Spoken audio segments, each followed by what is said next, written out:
Hello, welcome to Too Fond of Books. My name is Janelle, and this is a live show with reading sprints and chatting. Now, I'm really sorry if there is confusion with the time zones because here in Saskatchewan, we don't follow the time change. And so with daylight savings time on Sunday, we kind of are in two different time zones in two different times of the year. And so we were in central time before, but now with daylight savings time, we're technically in the mountain time zone. But there was this big confusion when I was scheduling this. And so it said it was 8 o'clock central, which is true because it's 7 o'clock here for mountain time. But when I decided to go live, it says you're not scheduled for another hour. And so even though it says 8 o'clock central, I guess according to StreamYard, that means, I guess according to them, we're still central. Anyway, it doesn't matter. If you're here, great. If you're here in an hour, I completely understand. So yeah, I thought we would just chat about our week, and I've got some fun little questions again. I thought we had a great time last week talking about some stuff. So yeah, we'll do that, and then we'll chat for a bit, and then we'll do some reading sprints. Hi, Elizabeth! Yay! Somebody's here. Are you in for some reading sprints this evening, Elizabeth? Oh, Tiffany, woohoo! I'm glad to see you. I guess I'm not seeing you. Oh, hi, James, nice to see you.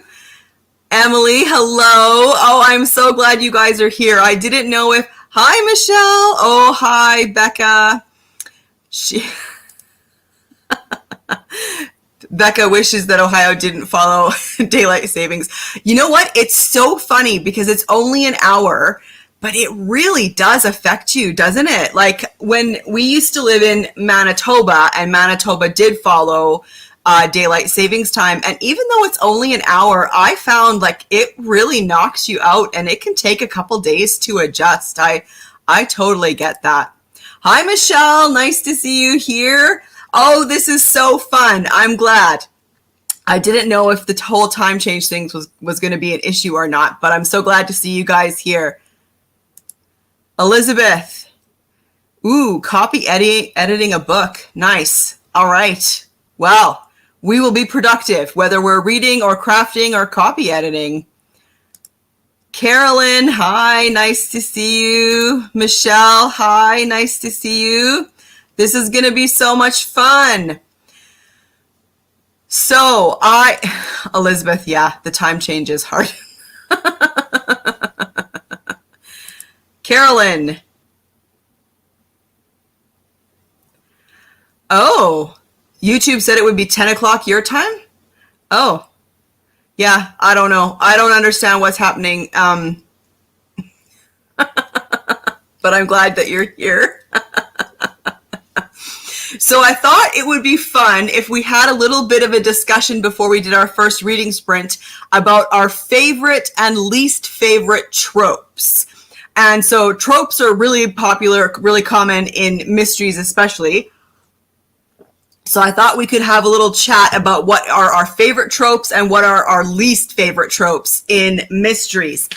And in case you're not 100% sure what a trope is, it's just a tool that writers use. It's a device that it's commonly recurring over and over again. So like the classic trope is the red herring, right? So you see red herrings all the time in mysteries where it's a clue that seems to be leading somewhere, but it's wrong. It's getting you off track.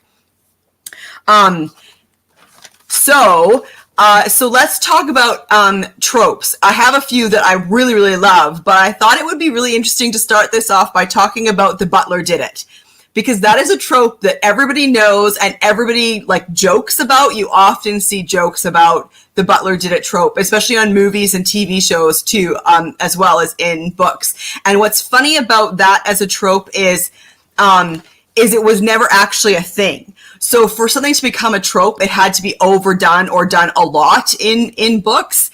And the funny thing with the butler did it is it wasn't. It showed up a couple of times, and then I think the butler did it trope is kind of attributed to Mary Roberts Reinhardt. She wrote a book I think it was in 1930, and in that book, spoiler alert, the butler did it, and so then it became this trope. But what's funny is that had never actually really been a thing. So it's a trope that was never actually a trope, which I find really interesting.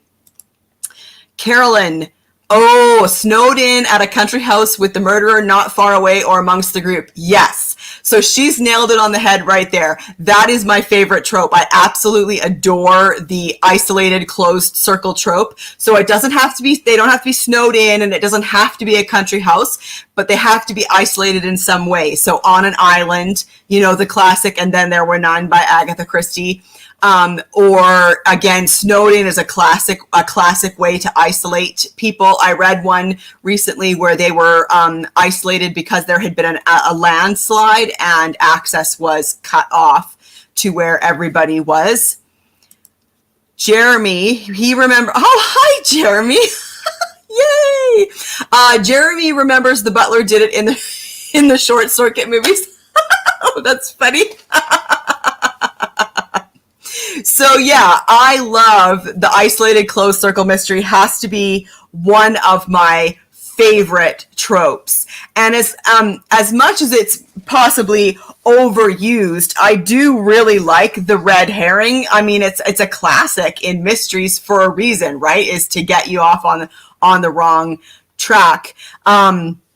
So there's a few others. I have this little list here that I had printed out of a few tropes that are pretty common. And so there's a trope that's like the absence of evidence, where like the vital clue is that there isn't any evidence there.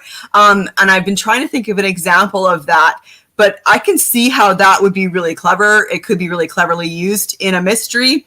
And then you've got like, in a different vein is this narrative, like how you tell the story, who is narrating the story.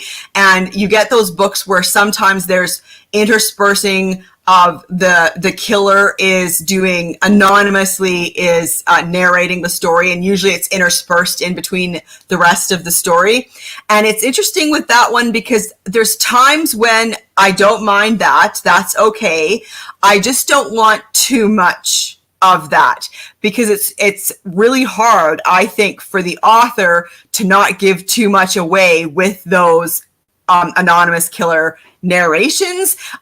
They have to be really careful that they don't, through what they say, give themselves away in those narrations.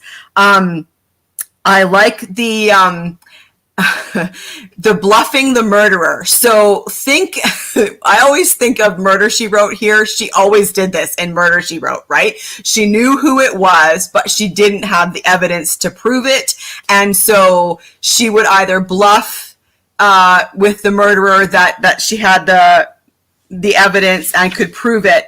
Or what's the other thing? The other thing that she would always do is, so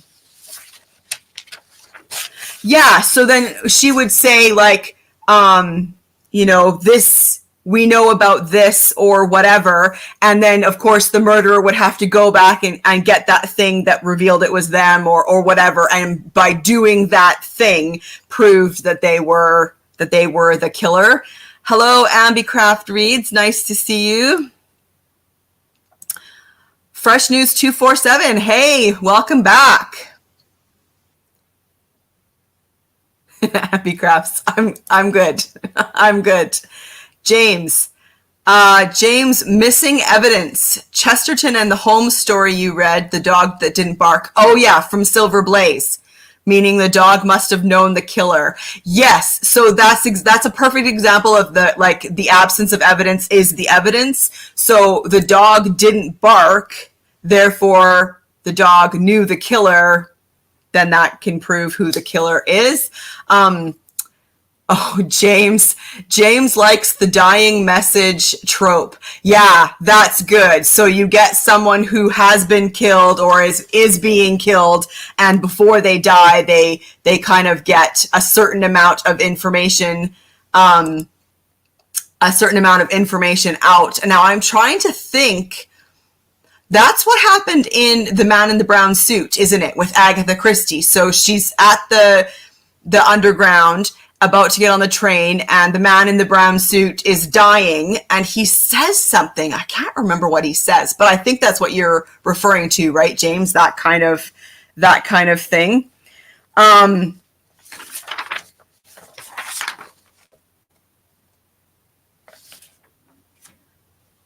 so yeah, I also like like when someone ends up saying too much, like when they let something slip, plot sensitive information that they only know because they know who the killer is, or they are the killer. Yeah, I like that. And I will have to confess, I really like the, and this has so many different names, but like the great reveal, the drawing room conclusion, the summation at the end. And I'm not 100% sure, but I think Agatha Christie may have invented that. She did it in her very first book, in The Mysterious Affair at Styles, gathering all the suspects and laying out the case and accusing various people and then revealing the killer. I do have a soft spot for that. Oh, I won't spoil. This is at the very, very beginning, the man in the brown suit. I mean, unless, of course, telling who dies is a spoiler. In that case, I'm really sorry. All right, Becca. Becca likes the Jessica Fletcher style, but she doesn't like it when the killer immediately spills everything after being asked one question. Yeah. That one it's a little too easy then, right? It's just like, where were you on the, okay, I'll tell you everything. Carolyn says it's the Poirot style. Well, yeah, I mean, if Agatha Christie did invent it, then that definitely could be a title for it. Michelle, you know what? I've only so far read one of the Murder, She Wrote books, but I did like it. I would go back and I would read some more. Hello, Cozy. Oh, I'm glad that you popped in to say hello. Welcome here. So then, yeah. Let's see if there were anything else in here that,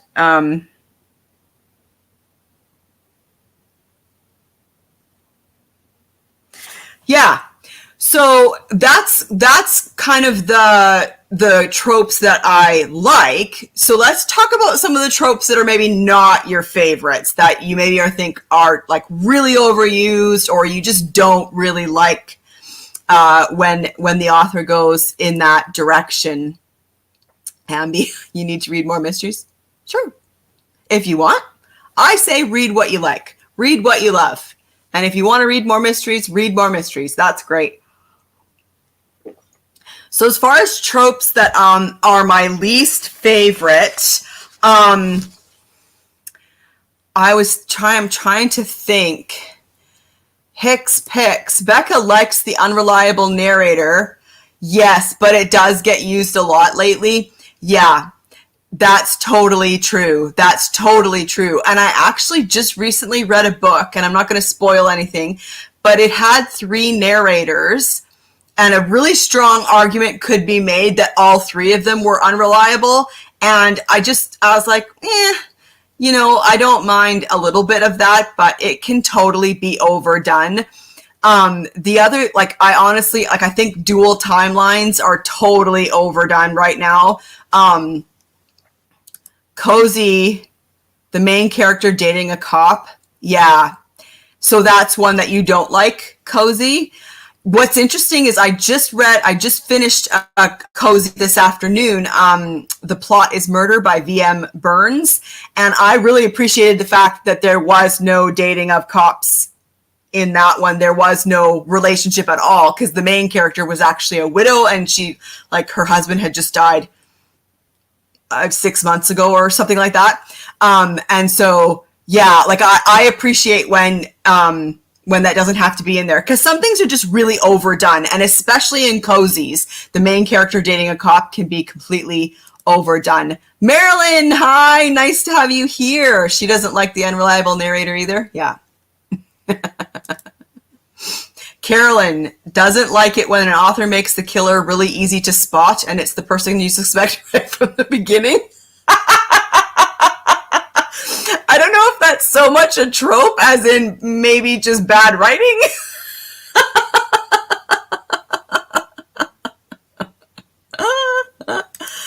Yeah, cozy. It does happen way too often in cozies, that's for sure. And yeah, that one, The Plot is Murder, was a book within a book or a mystery within a mystery, which I really liked. And I liked the book that she was writing that we got to read part of as well. So I do really like that. That can be a trope. And I do really like that book within a book trope. Marilyn says Death in the Clouds by Agatha Christie was just great. The writing was perfection. Yeah. Death in the Clouds is one of my favorites. I really like that one. Becca. Yeah, dating a cop or the brother is a cop or a best friend works in the station on dispatch or something. Yeah. Cozy doesn't like it when the killer is someone completely out of left field either. Yeah, like they were only mentioned once and they were the killer. I agree. I don't like that either. I don't feel like it was earned then, right? Like, because I totally prefer the fair play style of mystery where as the reader, I should have just as much chance as the detective of figuring out who the murderer is. And so if it's like just someone completely out of left field, part of me feels like that's not fair play on the author's part. James is not crazy about the long lost relative trope. Oh yeah. It's usually introduced at the beginning. He had a twin brother, but he died in a fire and the police were never able to identify the body. Yeah. I don't always have a problem with that, but I also don't always love it either. So I guess it kind of depends. Yeah. Uh-huh. Everybody's agreeing with you, Cozy. Ambi.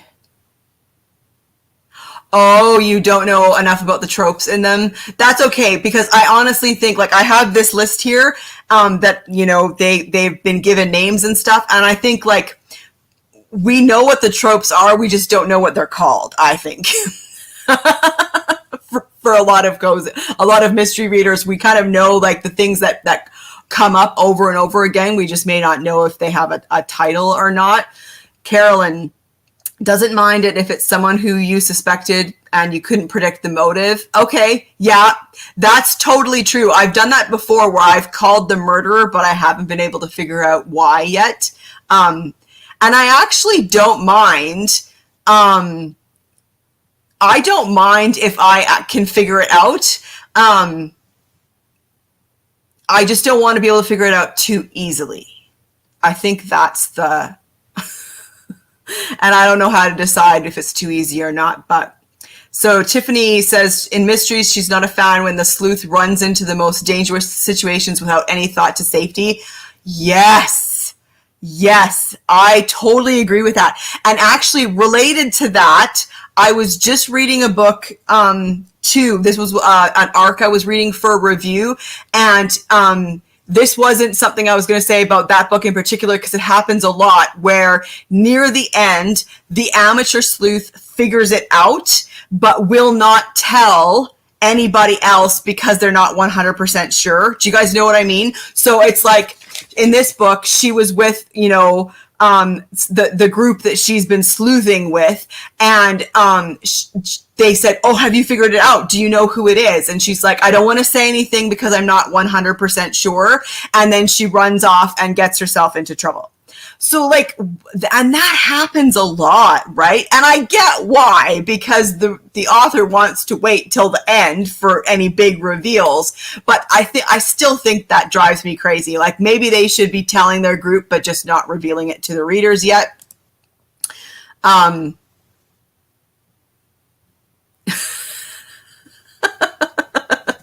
This can happen a lot in cozies where they expect information from the cops for some reason that, why would cops give them any of that information? Yeah. Carolyn's having trouble with tropes she hates because she feels like she doesn't know what she doesn't like until she's read it. Yeah. And for several tropes, it really depends on what the author does with it. Yes, that's true, because the tropes can be handled really well or very poorly. 100%. Nancy Drew, yeah, I think she ran off into dangerous situations a lot. Yeah. Marilyn, Agatha Christie is the master. I mean, she was called the Queen of Crime for a reason, and she was 100% fair about giving the readers what they needed to solve the crime. There were books, so for example, The Murder of Roger Ackroyd, where she was accused of not playing fair with the readers. But if you go back and read carefully, she does give you what you need to know to figure it out. She is just so clever at plotting, and she was so clever at hiding her clues, often in plain sight. I mean, I love rereading Agatha Christie and watching for that. And so then, you see where she hid something in the middle of a conversation, or she made you think that something was important when it's something else in that paragraph that was important. Oh man, she was brilliant. She was so brilliant.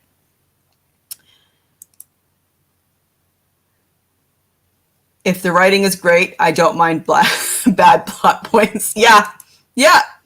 I would forgive a lot if it's good writing. Yeah, for sure.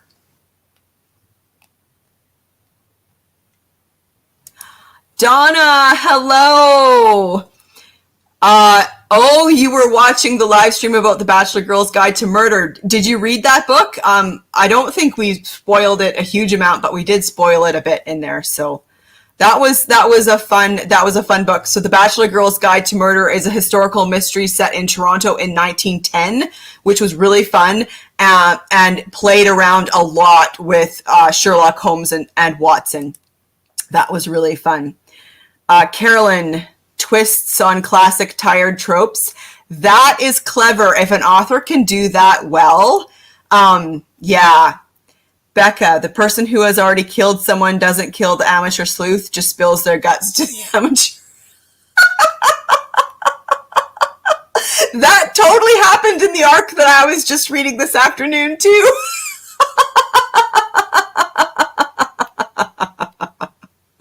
Oh, yeah. 100%. Yeah. Ambi, you've never read an Agatha Christie. Well, now I kind of feel like I need to recommend where you should start. All right, all you Agatha Christie fans out there, where do you think she should start? If she only reads one Agatha Christie, where should she go? It's hard. I mean, if you like Isolated Closed Circle, kind of where everybody is cut off and nobody can come in and save them, then I would recommend And Then There Were None. Brilliant. But if you just like that good classic puzzle mystery of here are all the clues, can you figure it out before the detective does, then there are so many that I could recommend. I absolutely love The Murder of Roger Ackroyd, is one of my absolute favorites. That one is a Poirot. I also really like Appointment with Death, because that one has a lot of psychology in it. Yeah. All right. Oh, I'm getting a little bit behind here. Carolyn, I knew the whodunit for Roger Ackroyd going in because I'd seen this. Oh, yeah. That's one of the problems of watching the adaptations before you read the books. Yeah. Yeah. But then the fun is to see if you can spot the clues along the way. 100%. Becca, I love that in Agatha Christie when the reveal happens and then I'm like, how could I have missed that? I know, right? I know. That's what I say every time. Yeah. All right. Well, Cozy, thank you so much for being here. This was fun. Crooked House. James, thank you for the recommendation. That is an Agatha Christie that I actually haven't read yet, but I'm really looking forward to it. So I'm in the middle of an Agatha Christie read-through project where I'm reading them through in publication order, and so I'm picking up the ones that I haven't read. And so I'm going to get to that one very soon, and I've heard a lot of really good things about that one. I'm really looking forward to getting to that one. Donna, you have read. Oh, this is the Bachelor Girl's Guide to Murder. I've only read that first one. I need to read them all. Read them all, and I know there are a few novellas as well. Yeah, that was a fun little one. Carolyn's favorite Poirot, Murder on the Orient Express, classic. Favorite standalone, and then there were none, great. And favorite Marple, Sleeping Murder. Oh yes, 100%. Sleeping Murder is brilliant. Emily, she's only read the two big ones, Murder on the Orient Express, and then there were none, but both of them were very good. Yeah. Secret Adversary with Tommy and Tuppence, if you like adventure mystery. Now, Agatha Christie did that a lot. She did a lot of adventure style mysteries and even like spy espionage style ones. And so, yeah, Tommy and Tuppence are great for that. Crooked House. Ooh, it's intense and scary, is it? All right, good to know. Evil Under the Sun. Yes, Becca, that's a good one too. Yeah, 100%. Okay, well, we've been chatting for way longer than I expected, but what if we did a reading sprint at 7:30, so in about 3 minutes?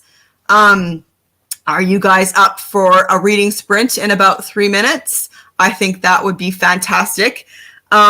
Marilyn is reading or rereading the Agatha Christie's. Yes. And you're surprised that there's so many that you missed. Yeah. Well, then that's fun because then you get the joy of reading one brand new. That's awesome. Emily says the movie was really good. Yeah. The David Suchet one, or is that a different movie, Emily?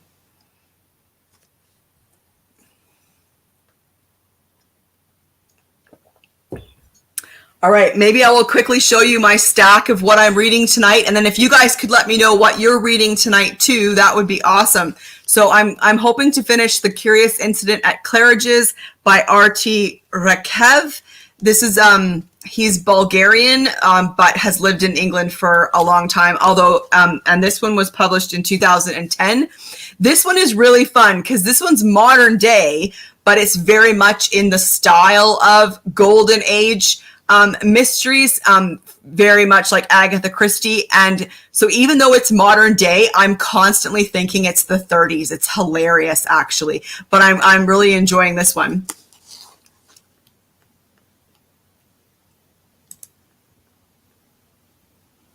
Oh, good. Carolyn's listening to the third Sheringham. James, good. Classic. What's everyone reading tonight? Good. Oh, the one with Maggie Smith. Okay, that's good. Murder on the Orient Express is an earlier one. It's from the 30s, 34, I'm thinking, maybe. Emily is reading Tangerine. I have heard of that, but I have not read it yet. Oops. Tiffany's reading the second in the Spice Shop series by Leslie Budowitz. Excellent. James is reading Theodore Roscoe's short story Ghoul's Paradise. Ooh, about zombies. Excellent. Donna is reading The Law of Finders Keepers.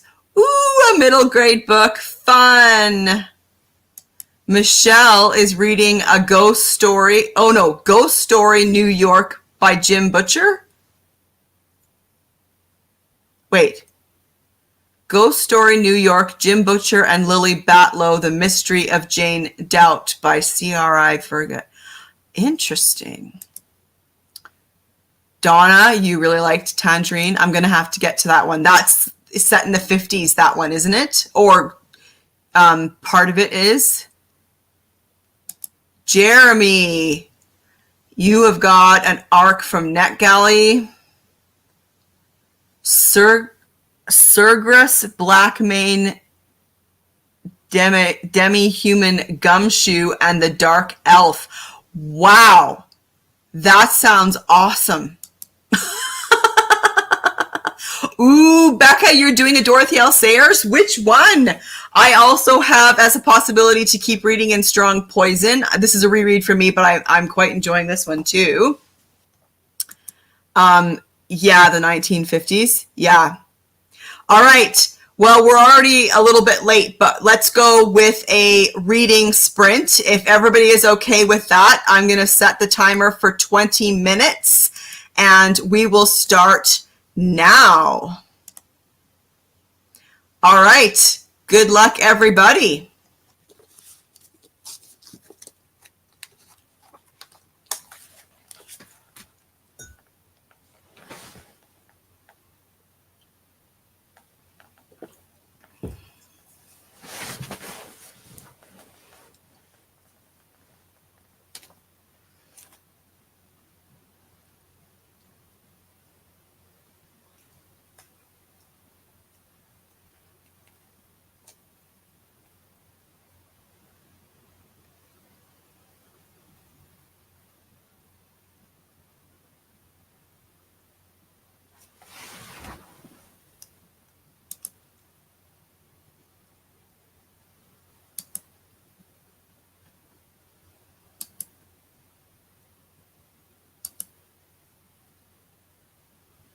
Oh, well, there's 3 of us currently reading Strong Poison. That's awesome.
Welcome here.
Oh, thanks for being here, Tiffany. Have a great sleep and a great rest of your weekend.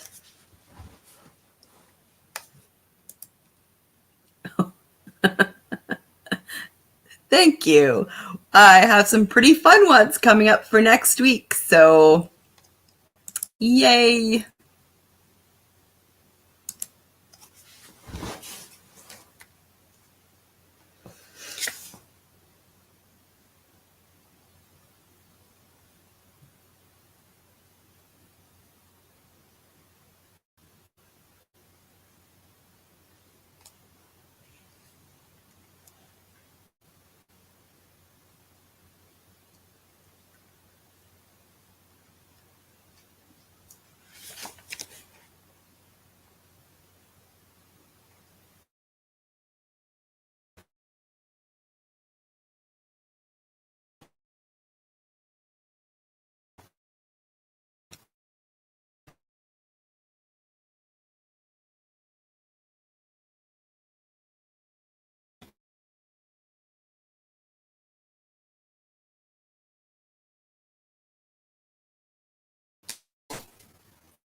All right, everyone, that's my timer going off.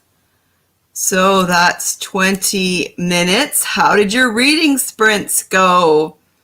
We said goodbye to Tiffany during the reading sprint. It's late there for her. All right, so how did you do?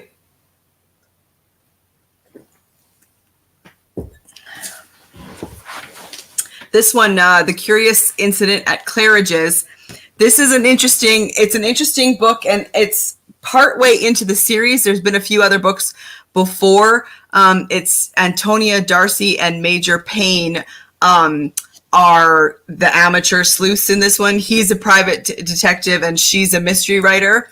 And yeah, these are it's really good so far. I've never read anything else by this author. But yeah, it's really good. It's a really well crafted mystery. And yeah, very, very interesting. Carolyn, you're listening to yours on audio. That's right. Which one of the Cherringham mysteries are you on now? You're in a bind up of 3 or 4, right? Donna, chapter 3. Ooh, a touching one. The Law of Finders Keepers. That's the middle grade mystery, right? Yeah. The Curious Incident at Claridge's. That is a good title. Yeah, I like that. Jeremy is on his Kindle. Perfect. Yeah. Sometimes you just get the percentages, right? Yeah. And Major Payne. I know, right? Isn't that awesome? There's some good names in this book that make me laugh. So one here, Petunia Luscombe Lunt, hyphenated last name. That is very British. And the guy who died in this one, his name is Seymour Tradeskint. So yeah, I don't know. This guy is good with names, I think. Carolyn, you're on the 3rd episode, Murder in the Moonlight. Excellent. Yes. Becca, I know. I was reading the first chapter and I kept laughing at the names. Like, the names in Strong Poison are so funny. So yes, Waffles Newton. I mean, is that serious? Like, and aren't these people connected to the law courts? They're like judges and lawyers and stuff. Yeah, I remember. Or it could be there's also press that they talk about in here. But yeah, I was giggling at some of the names for sure. I'm trying to see now.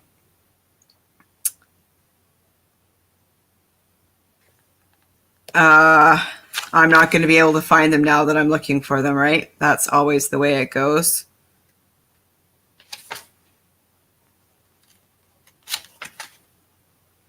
Anyway, yes.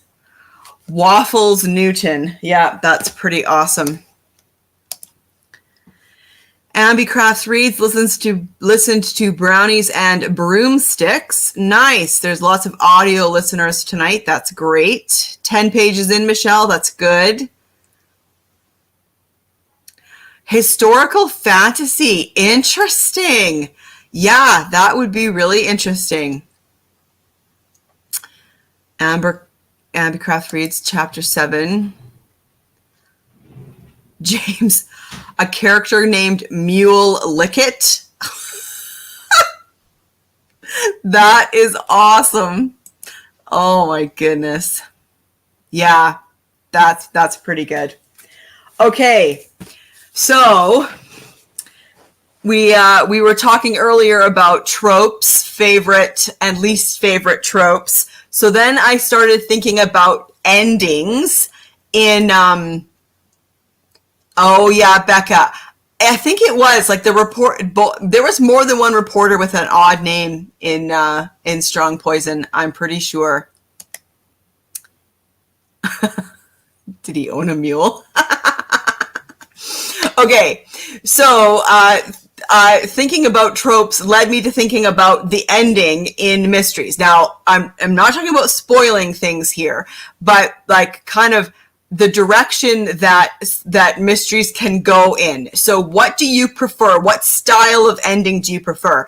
And in the end, I think this is really a discussion about justice. Like, how important is justice to you in your mysteries? So as far as endings go, you have the killer is caught, justice is served, they, go to prison kind of thing. But then you also have endings where, so for example, the killer may be revealed, but then they kill themselves before they can get arrested or put on trial or put in prison. Or you could have an ending where the killer is revealed and then the killer gets away. That does happen. Or you've got an ending where the killer is never caught. We may find out as the reader who that killer is, but they are never caught. Can you think of a book where the killer is never caught and we don't ever find out who it is? Oh, that would be interesting. Elizabeth finished. Oh, very good. You finished your editing section. That's great. You're going to finish up The Bachelor Girl's Guide to Murder. It's got a good ending, Elizabeth. I like it.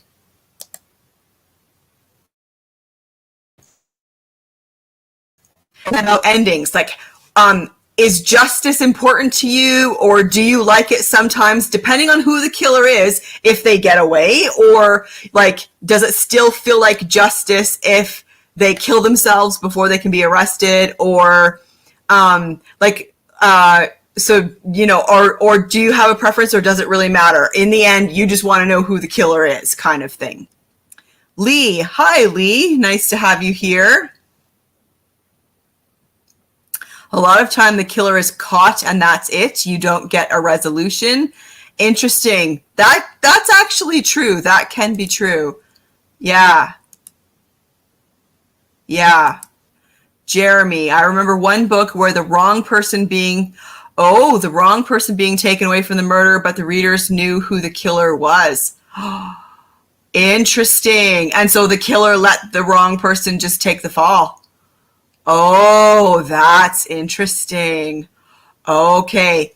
So I think I have a pretty strong sense of justice. And so if the killer has been revealed, but then they say get a chance to kill themselves before they can be arrested, I feel like I always feel like, no, they need to go on trial kind of idea.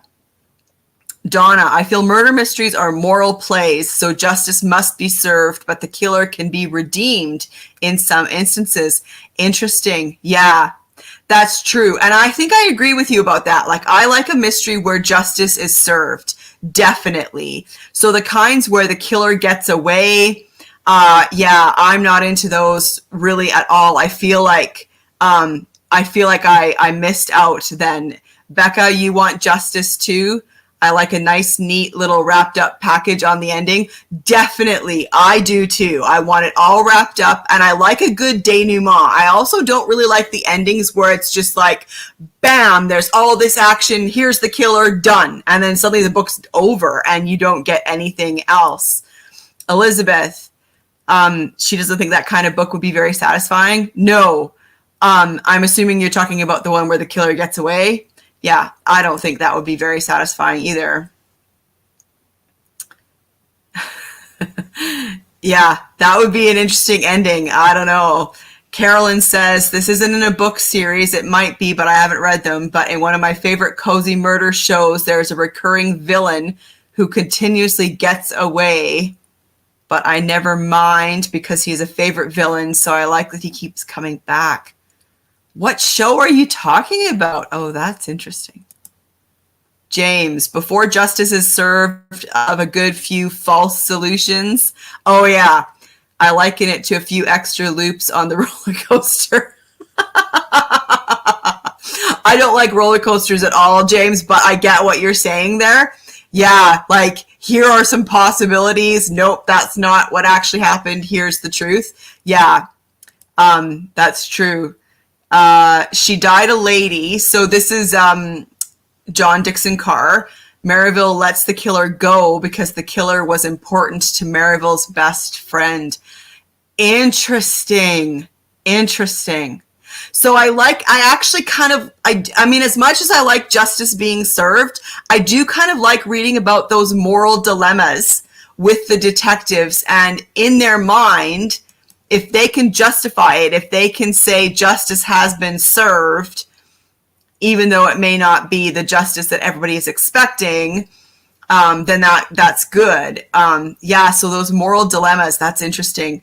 Donna, I like mysteries when the murderers are a catalyst for personal growth in members of the community, when many issues come to a head and are put right.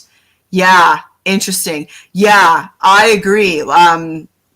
Issues put right, definitely. A race to the end. Yeah, Michelle, I don't like those either. Like, it's like this huge, like all this action, here's the killer, done. And then suddenly the book is over. Yeah, no, I like a little bit of, resolution and some denouement for sure. Father Brown. Oh, yeah. All right, I know who you mean in the Father Brown ones, Carolyn. Ambicraft reads, it depends on how it is done. It can be satisfying just to know who the murderer is. I read mostly cozies, and those just end with the murderer being arrested and the end. Yeah. So in those cases, though, the murderer is not getting away with it. So that's good. Even though there's not much of a resolution, the murderer has been revealed, and that they will, go to jail or whatever. Yeah, that's good. Okay, so do you have a preferred setting for your mysteries? Like, do you prefer, like a small town or a city? Or do you prefer like something more specific? Like, do you really like it when they're set in like a hotel or at a resort or something like that? Or do you really like it when they're, say, traveling, so the mystery happens on a train or a plane, or it's a road trip or on a boat or something like that? Do you have a favorite setting for a mystery? Carolyn likes there to be justice, but justice doesn't always have to be the killer goes to jail. Depends on the backstory. Yeah, interesting. Yeah. Donna, you and your husband are watching Father Brown and Brother Cadfael right now. Love it that they find the good in people. Yeah, I agree. I like that. I like that about the Father Brown, that he's more concerned with saving their souls than than maybe solving the mystery. Yeah. Okay, so settings. Yes, Donna, sometimes I want homey, sometimes I want adventure. Yeah, I totally get that. And so homey, I mean, really, that's kind of like the small town, or it's set in a village or something like that. Yeah. Ambicraft reads, likes the small town. Yeah, the small town feel. Mm-hmm. Elizabeth, small town. Ooh, or small business. Oh, yeah. Yeah, I can see that. That's good. Lee, mysteries and cozies in a small town and adventure in a city. Oh, yeah. Oh, yeah. That's good. Yeah, I can see that. James, an old dark house is the best setting for me. Oh, yeah. An old dark house is awesome. Oh, yeah. And those ones maybe have a bit of the gothic. I do love a good gothic mystery or gothic adventure for sure. Becca, depends on your mood. Yeah, I can totally see that. Carolyn, country houses, hotels, trains, planes, exotic locations, small villages. If it is set in Scotland, that is my number one buzzword place. Oh, yeah. Yeah. I can totally see that. I love ones that are set in Scotland too. It's funny, yeah, like with a cozy or like, if I want kind of that homey feel, I do really like a village mystery or a small town mystery.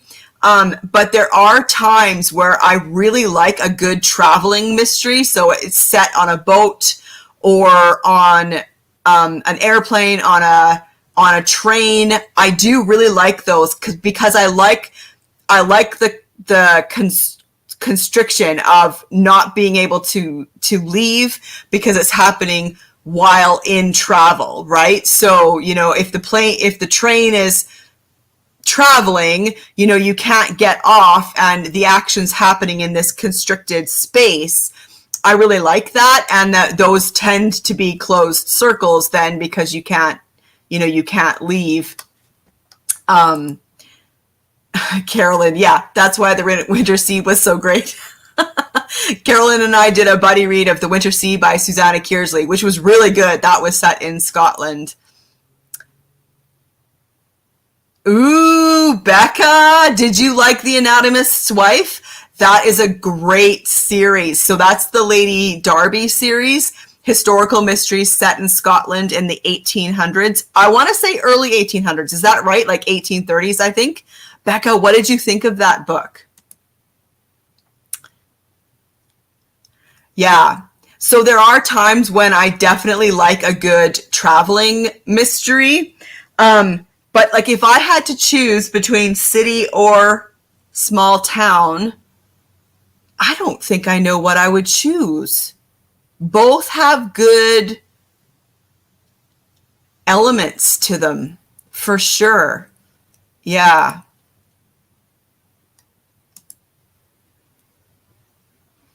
The Anatomist's Wife is the first in that series. Yeah, that one is a really good series. Oh, you did like it, Becca? Oh, yeah, that's good. It was interesting. Like there was some interesting like social issues that came up because Lady Darby was married to a man who was an anatomist, and so she was really good at drawing, and so he forced her to draw as he was basically dissecting bodies. You know, they needed the information, and so he had her draw stuff, but of course that wasn't really what was expected of a lady at the time. It was kind of shocking behavior. Yeah, I think so. So are you guys up for doing another reading sprint in how about we go at like 8:15, so in like 6 minutes? Do you guys want to do another reading sprint in 6 minutes?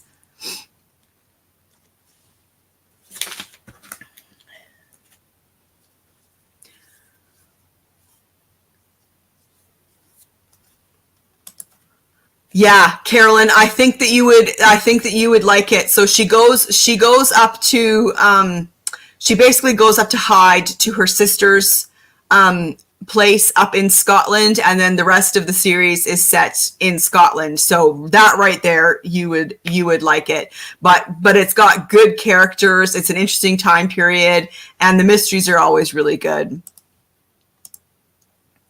All right, so yes, we will do another reading sprint here then in about 5 minutes. Excellent. So yeah, so that was setting. So what do you guys think then? Do you prefer an amateur sleuth or a professional detective? If you had to choose, do you prefer amateur sleuths or professional detectives? And that could be police officers or like private investigators. Those would be considered professional detectives as well.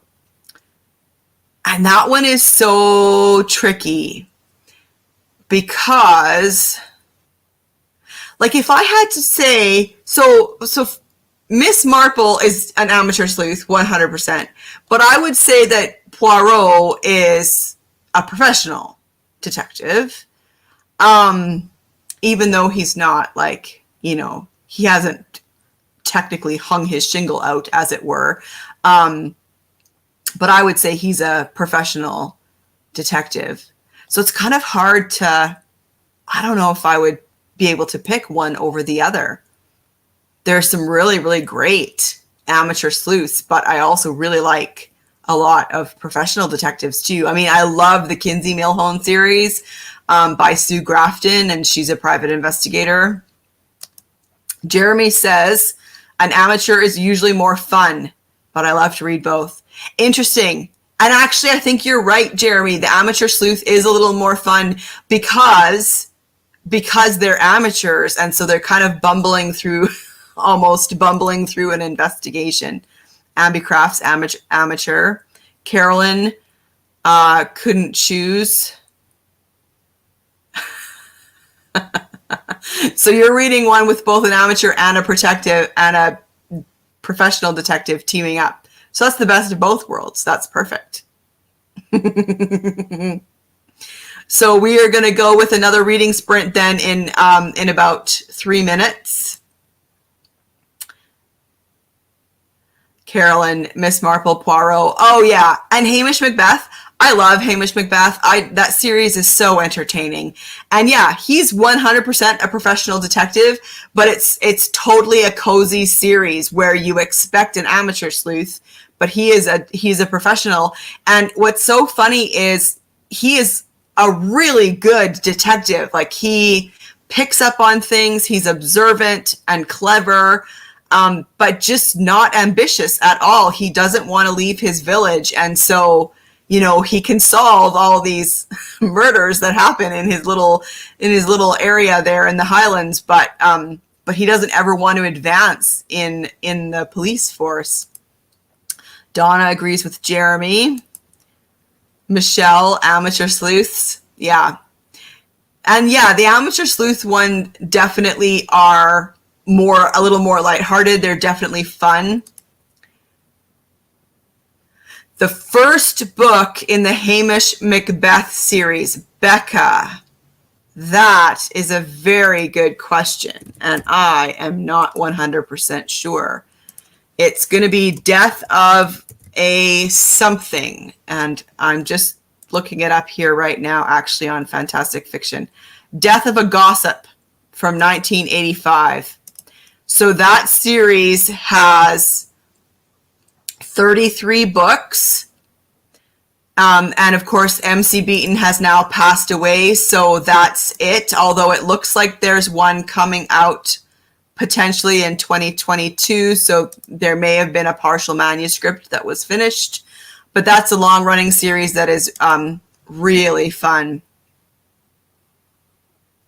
And Carolyn, yeah, he does try to hide his intelligence, and he's also more than happy to give other people the credit, all so that he doesn't end up getting promoted because he doesn't want to leave his village.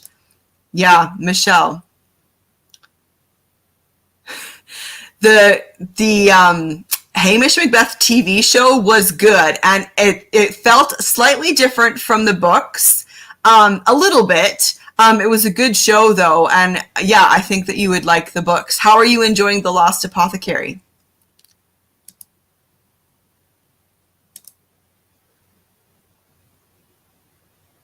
Death of a Ghost. That is, oh yeah, that's from 2017. That would be good. Okay, so we've got less than a minute. Oh, just a few more seconds. So if everybody's ready, we're going to go with another 20-minute reading sprint. I'm hoping to be able to finish my book tonight, but I doubt I'm going to be able to finish it in this last sprint. I don't think so. Ooh, really good and strange. Awesome. I love some elements of strange. Like, I don't think I would overdo it with that, but I do like that every once in a while. Michelle, Robert Carlyle is my favorite actor, and he's the reason that I watched and loved the TV show. Yeah, he's pretty good. And the books are so different, but they're both great. Really, MC Beaton didn't like the show? I can see that because it's different. It felt different. It had a slightly different tone, I want to say, than the books. Yeah, but Robert Carlyle is a pretty good actor. Okay, well, if you guys are all set, then I'm going to set the timer and let's do another reading sprint. Are you guys in? I've pressed play on the timer, so let's do it. Another reading sprint.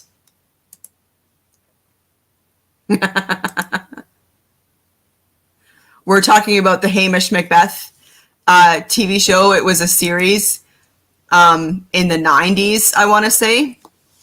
Yeah. All right. So let's go for another 20 minutes.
All right.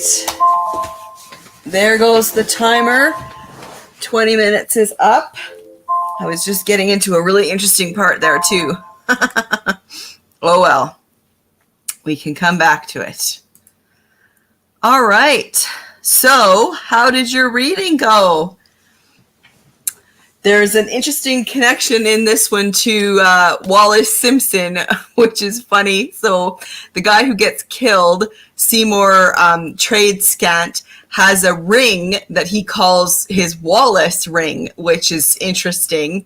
And just now we're getting the story. There's a connection to he was staying at a place for elderly gentlemen, kind of. And there's another man there called Dr. Fairchild, who was telling the story of how he knew Wallace Simpson, and then there was also some connections to the Nuremberg trials after World War II. So yeah, really interesting, and we're kind of just getting into how that ring comes into play. All right, so how did your reading go?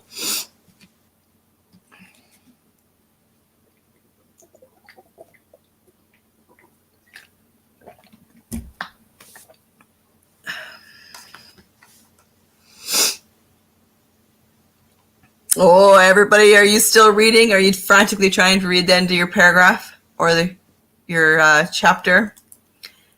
Michelle, 12 pages in. Oh, that's great.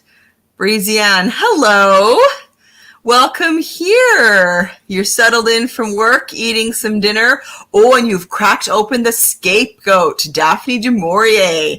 I've got that on my cart of books that I want to read soon. I'm fascinated by that story. Are you just starting it, or are you in the middle of that? Donna read chapter 4 in her middle grade mystery. That's awesome. Carolyn. Yeah, I understand about being distracted. Yeah. Becca, you're on page 19. You're reading Strong Poison?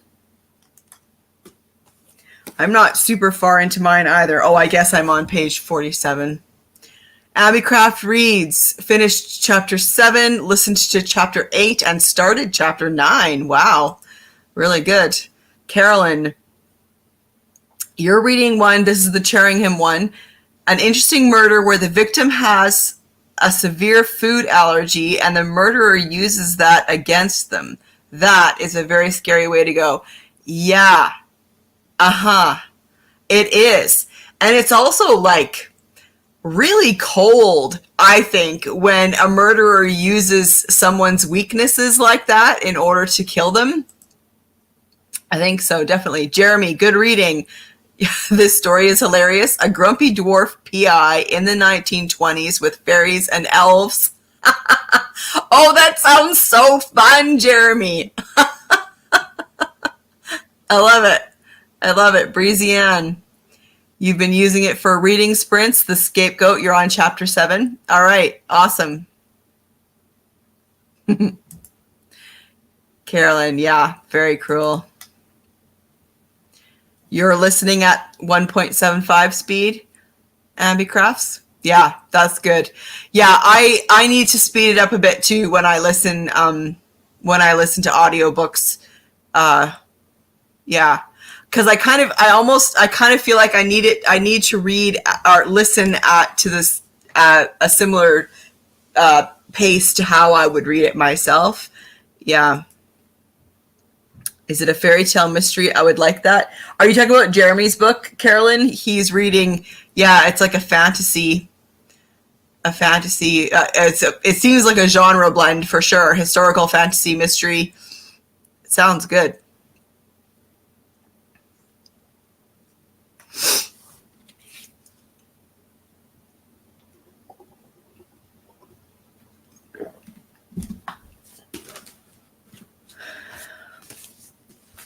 All right. So here's another question for you, kind of a what do you prefer question. What do you prefer for an audience proxy in your books? So A classic example here of what I'm talking about is Dr. Watson in the Sherlock Holmes stories.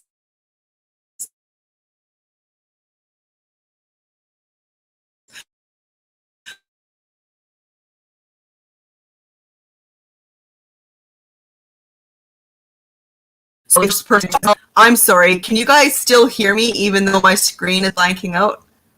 I seem to be having some internet issues tonight. Sorry. So Dr. Watson is the audience proxy, and that works really well in the Sherlock Holmes stories because then that allows Sherlock Holmes to remain other. He remains slightly mysterious, a little bit otherworldly. We don't get into his mind, and so we only understand the story from Dr. Watson's perspective. So often then in stories like this, where you have an audience proxy, it's told in the first person. So I guess the question is, do you prefer an audience proxy to be the main character, or do you prefer them to be a side character? So Dr. Watson is a classic example of a side character being the audience proxy. And I'm trying to think of a story where the main character is the audience proxy. Ooh, The Survivors by Jane Harper. That's her new one, is it? Is that one good, Breezy-Ann? Oh, I'm sorry if I cut out for a minute. I don't understand what's going on with the internet here tonight. I apologize. You can see me and hear me now? Okay, good. So often in a mystery that's first person, if it's first person, then you have that whoever's the first person narrator in the story is the audience proxy. So I guess my question is, do you prefer that person to be the main character in the story or a side character in the story? I read one, this is the one, I talked about this earlier in the evening. There were the story was told from three points of view. There were three narrators, and they were all first person. And so in that case, it almost felt like it was, they were each in their own way, the audience proxy. But what was interesting with that was they were also all unreliable narrators. And so I think if you have a story where you have an audience proxy, you want that person needs to be a reliable narrator. That wouldn't work with an unreliable narrator story, I'm thinking. Yeah. And then you also then have the other stories where there isn't an audience proxy. Most often then those are told in the third person. And then you don't technically really need it then because the author can choose to go into anybody's head if they want to. Carolyn doesn't often like limited point of view, but it really works with Sherlock and Dr. Watson. Yeah, it does. You like third person most. Yeah, it does totally work with Dr. Watson and Sherlock Holmes, because then that allows Sherlock Holmes to be like this slightly otherworldly kind of character that we don't fully understand. And so the same questions that Dr. Watson has, the same misunderstandings that Dr. Watson has are the ones that we have too as the reader. Carolyn says, sometimes first, never second, but I've never read one of those anyway. You know what? I read a story that was told in the second person. Parts of it were told in the second person. That was one of the David Hunter books. It was by Simon Beckett. The series is by Simon Beckett. David Hunter is an anthropologist in the UK. And one of the books in that series, there were parts of it that were told from the killer's perspective. And those parts were second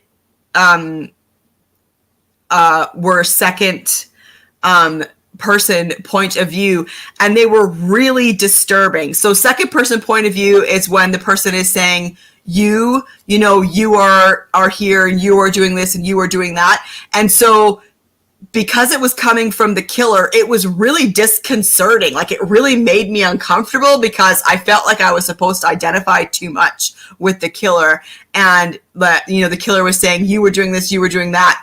And so it worked in that book. The whole book wasn't told in second person. I'm not sure if I could handle a whole book being told in second person, but those bits with the killer totally worked as second person, and really, like, they really made me like they were really disconcerting because, like, it felt too much like that I was on the side of the killer because it was told in that second person. Breezy Ann, great question. I'm not sure I have a preference, although I do dislike unreliable narrators. Yeah, they can be good. There are some really good unreliable narrator stories, but it tends to be overdone, I think, now. Donna, either one is fine as long as it is written well and does not interfere with the flow of the story. Yes, 100%. I've read some that were supposed to be first person, but the author couldn't maintain it and slipped sometimes into third person, and that was really, like, it constantly drew me out of the story. Ambicraft Reads doesn't have a preference. Hello, Aaron Who's. Aaron is my husband. Oh, I forgot. Choose your own adventure are often in the second person. I completely forgot that. That's very interesting. I might have to read Choose Your Own Adventures again. Mostly also because they're awesome.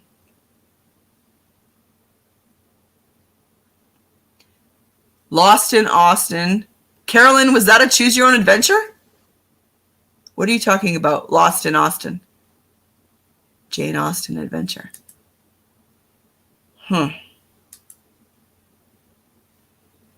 Becca agrees with Donna.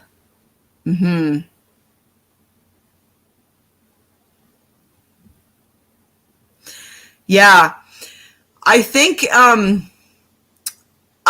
I tend to prefer third person overall. I don't mind a bit of first person, but you're so limited then, because you're only getting anything from that person's perspective. And so interestingly, I read a mystery not that long ago, and I can't remember what it was called, but that was told first person, and it was an amateur sleuth, and there was one small part, and it was just a paragraph, and the author went third person to tell that paragraph, the information, and then immediately went back and told the rest of the story in the first person. And I found it so interesting because it wasn't information that we couldn't have gotten any other way, because so in this book, the first person was from the police officer, the detective who was investigating. It was a police procedural.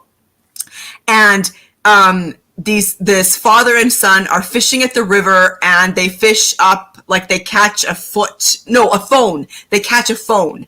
And so we get that paragraph, like you're taken out of the first person and you're given third person for this paragraph with this father and son who we never hear from again in the story.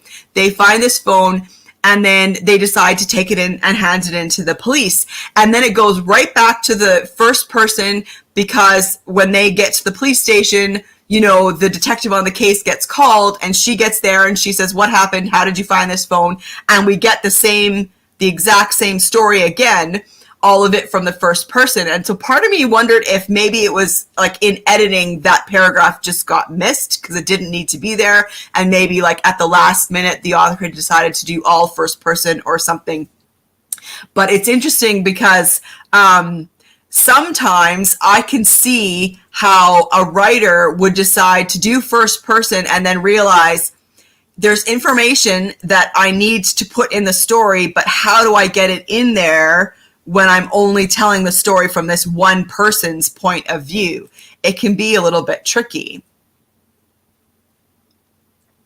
Donna, that sounds chilling. Seems like I have read some stories written from the point of view of the murderer, and it is gripping if done well. Yeah, so that one where you got those second person point of view from the killer, it was very chilling. It was very chilling. And in that case, like, it was really well done.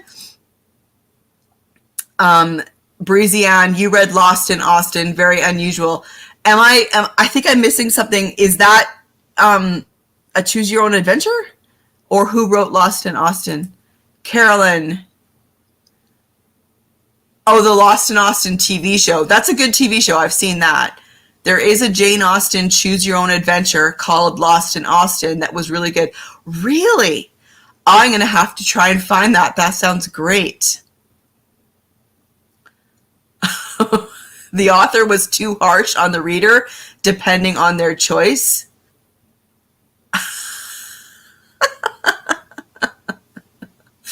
Okay, that's awesome. I did love the Choose Your Own Adventure books, though, when I was a kid. I definitely, yeah, those were really fun. And then I would read them like over and over again, making different choices and seeing how many different kinds of stories I could end up with. Yeah, they were really fun. All right, so I can't believe that this is already the third week of March Mystery Madness. This month has been going by so fast. So for those of you, if you are participating in March Mystery Madness, what has been your favorite read so far this month? And even if you're not participating in March Mystery Madness, then any book you read this month, what was the favorite book that you've read so far this month?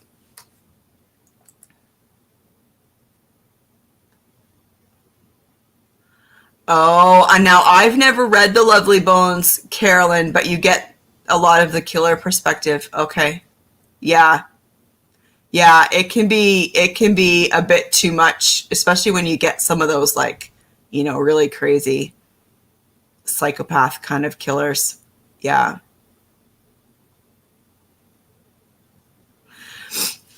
So I've read a lot of great books this month, and I don't know if I had to choose a favorite. I don't know what I would do. I mean, I've read some good books, and I'm not always great at choosing favorites. My favorite is the one that I'm reading right now. That often happens.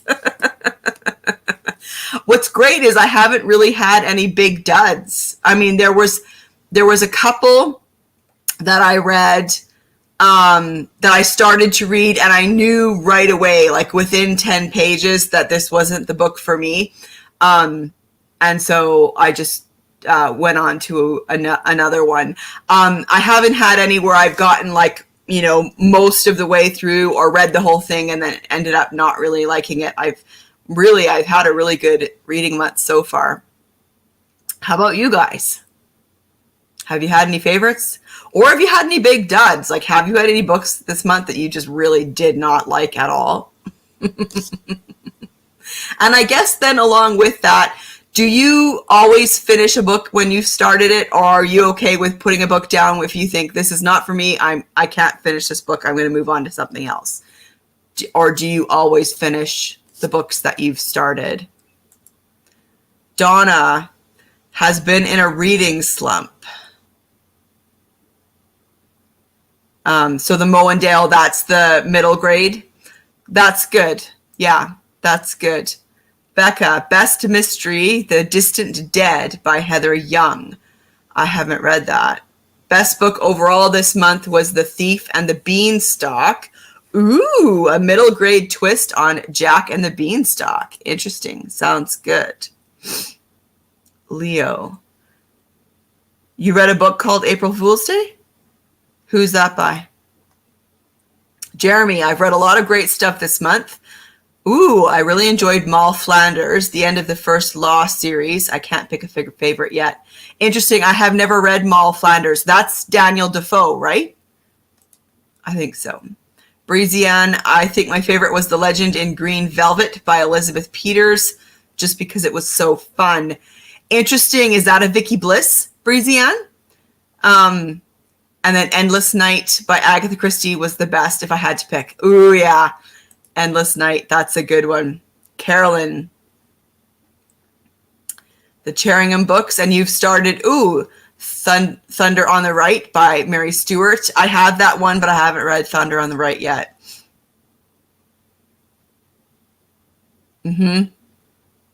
Yeah. Amby Crafts, slow reader. You know what? You're not slacking at all. If you've finished a book this month, that's fantastic. I mean, everybody is at their own pace, and everybody has different amounts of time that they can give to reading as well. And I don't think anyone needs to feel bad about their reading speed or about how much time they have to read at all. Breezian, I am usually a finisher, even if I don't like it, but I DNF'd 2 this month. Yeah, no time for duds this month. Yeah, I agree, right? I have so many books that, like, I had more books than I knew I could possibly read. So right away, I knew if it was a book that wasn't catching me, then I would just move on to the next one. Definitely. Carolyn, is that a movie from the 90s? James. Ooh, you're writing your 4th book. Nice. That's exciting. The Death of Jezebel. Who wrote that, James? That sounds so familiar. A first edition. Ooh, nice. Oh, The Legend of Green Velvet is a standalone. Oh, okay. Yeah, Elizabeth Peters was quite prolific. Hey, Becca, you have no problem DNFing a book. Yeah, I used to make myself finish everything, but I figure now that I'm 50, I don't have time to waste on bad books. Yeah, I agree with that 100%. I don't have time to waste on bad books either. Michelle, it's okay to DNF a book if you're not enjoying it. I agree 100%. Donna, I did begin a debut series that I liked, the new Odessa Jones series by Valerie Wilson Wesley, A Glimmer of Death, a plausible amateur sleuth. That's interesting. So Donna, what in your mind makes a plausible amateur sleuth? Breezian, I did finish the 2nd Vicky Bliss yesterday. Very fun. Yeah.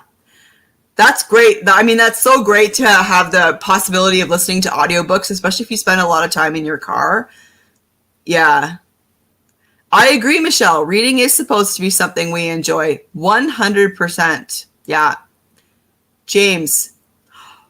Oh, Christiana Brand wrote The Death of Jezebel. That's why it sounded familiar. The best impossible crime novel ever written and has been out of print for far too long. Huh. Whoa, then that's amazing that you found it. Good for you. That's so great.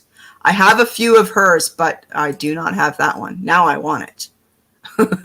Donna, I will DNF a book immediately. However, I vet my books pretty well, so seldom have to DNF. Yeah, you know what? I find I'm the same, Donna. I know what I like, and I'm pretty good at knowing from a cover and the synopsis if it's going to be a book that I'm going to like or not, for sure. James, it's available as an audiobook and on Kindle, but only in the US. Interesting. That's the Christiana Brand. I really liked Green for Danger. I read Green for Danger. It was the first book I read for March Mystery Madness. And that one was a closed circle. It was set at a military hospital during World War II in England during the Blitz. And yeah, that one was really good.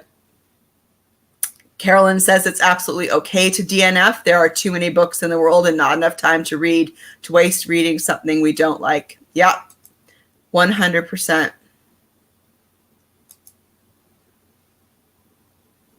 Ambi Crafts, you're welcome. Ooh, chocolate chip cookie murder. That sounds yummy. And a middle grade, Jeremy Fink and the Meaning of Life. Nice. That's good. All right. So, do you guys think you've got it in you? Can we do another reading sprint? What do you think? I need to at least get to the end of this story that was being told here. I don't know if I'll finish this. Oh, I could very well finish it. Breezy Ann is looking for a digital copy of Death of Jezebel as we speak. What year did it come out, James? Donna says, a plausible sleuth has a believable reason to be involved in solving the murder. Oh, yeah. In Glimmer, a small group of people draw together to protect themselves, warts and all. Okay, yeah, that's totally true, Donna, that quite often it can happen in cozies especially, that the amateur sleuth gets themselves involved in solving the crime without having a really good reason for it. Yeah, often they're just nosy. Carolyn wants cookies. Yeah, me too.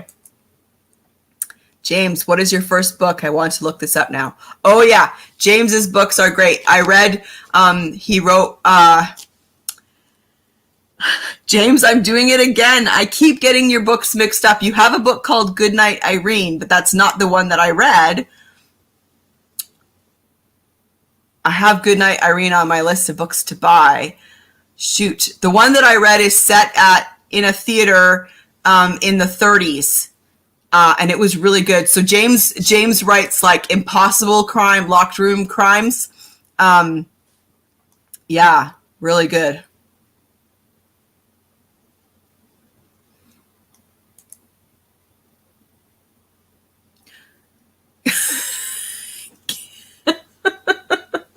Carolyn, the victim in yours was killed by a cookie. Was there nuts in the cookie? Is that the food allergy you were talking about? Because that's kind of sad, but also killed by a cookie is hilarious.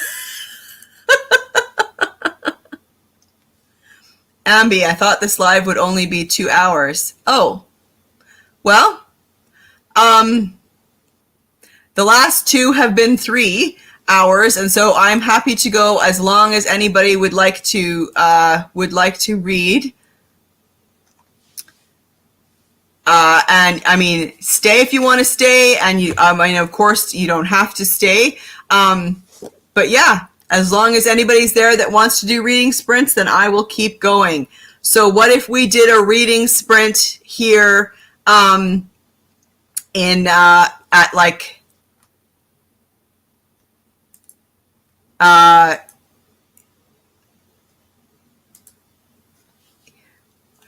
in the next minute or two, if you guys are up for it, we can do another reading sprint.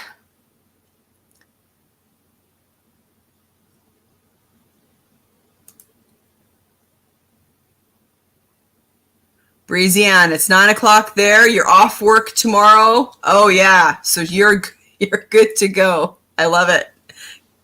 Carolyn, yeah, there were nuts, peanuts in the oatmeal raisin cookie, and her EpiPen was emptied.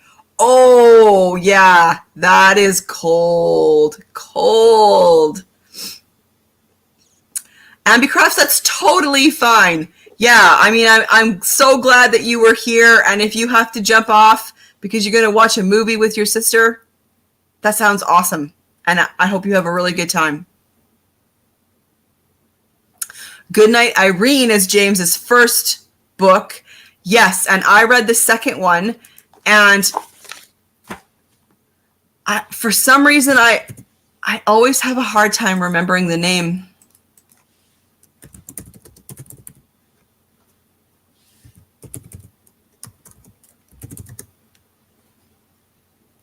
I'm just looking it up now.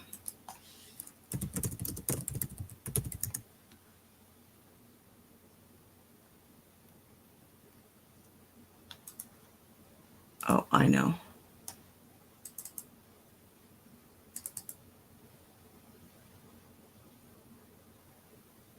The Opening Night Murders.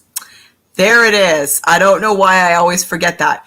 The one that I read was called The Opening Night Murders by James Burnside. That was really good.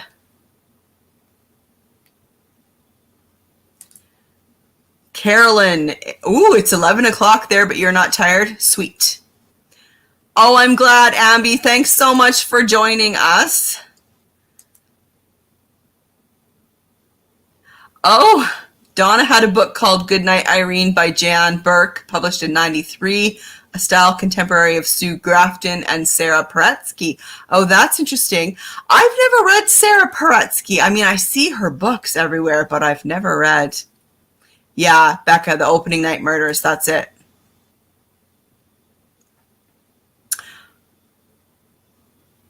Carolyn, I don't know if they've got a detective, an ongoing detective.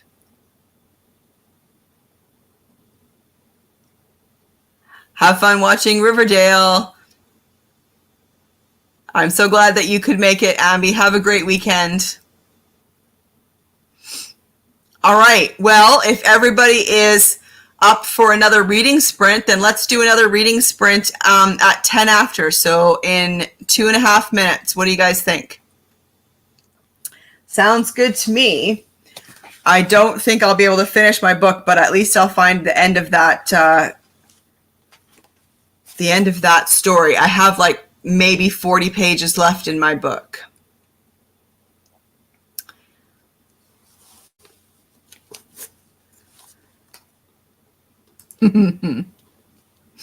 Ooh, thank you. I will have a great weekend. So we've got some birthdays coming up next week in the family. My mother-in-law's birthday and then my husband's birthday. So tomorrow we're celebrating, we're ordering in some Chinese food and we're going to watch a movie together. So that will be fun for sure. So yeah, let's do in like a minute and a half. I'll start the timer again and we'll do another reading sprint. That would be fun.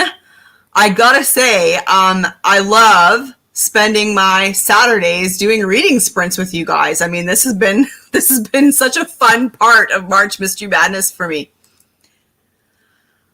Carolyn, I'm not sure. We're not 100% sure yet. This is the situation, right? When you have like parents and adult children and you got to find a movie that everybody's going to enjoy. But I think we might watch, is it called Murder Mystery? That one with Adam Sandler and Jennifer Aniston. And they go on a trip to Europe. I think we might watch that one. See, we need to be careful because we can't watch anything that's too scary or gruesome. Aaron's mom doesn't like that. So I think that's what we're going to watch. Oh, Donna, yay. Well, have fun watching Father Brown. Have a great weekend, Donna. Thanks for being here. It was fun to spend some time reading and chatting with you for sure. Yeah, Michelle, I agree. And so I've never done reading sprints before and I just did them for March Mystery Madness, but I think I may continue to do some, probably not every Saturday, once March is done, but I think that I would still do some because they are just so fun. The Strange Case of the Barrington Hills Vampire. Ooh, characters stuck in a snowbound house with a vampire killing them. James, that's awesome. I love that. Ooh, Becca. Yeah, Knives Out. Knives Out was great. I watched that with my husband. I'm not sure if Aaron's mom could handle that one. I think it would be a little too tense for her. Yes, Donna, enjoy Father Brown. Those are really fun. Oh, thanks, Michelle. Yeah, Knives Out was brilliant. I mean, it was brilliantly filmed, brilliantly cast, and a really good mystery. I thought that was really well done. Okay, so Yeah, I could have done without that too, Carolyn. And I mean, you can't watch that movie while you're eating. I mean, that's, ugh, yeah, no. Okay, so if everybody's ready, let's do another reading sprint. I am going to start the timer. Oh, I'm going to take this comment off. No one needs to see projectile vomiting on the screen for 20 minutes. All right, I am starting the timer now.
All right, there's the timer.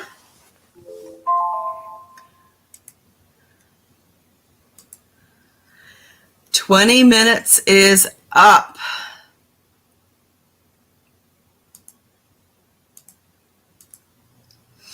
All right, so how did you guys do? I didn't finish my book, but I got a good portion of it done, and I have 20 pages left, so I will definitely be finishing this tonight. Yeah, excellent. I think I'm coming back to some of these tropes. There's some tropes on here. We were talking earlier in the evening about tropes in the mystery novel, and there's some on here that I found that I thought were really interesting that aren't as talked about or as common as some of the other tropes. And so I thought we should maybe talk about them a little bit. So there's one here. They call it the anticlimactic unmasking. And so I think that means that you've already figured out who it is, but they still have an unmasking scene. Jeremy, you got distracted by your cats? Sweet. That's a good sign. If they're going by too fast, it means you're enjoying your book. 6% Breezianne, that's great. Oh, Becca, the Barbizon, a woman's hotel built in New York City in the 20s. That sounds interesting. Carolyn, yeah, it is a good distraction.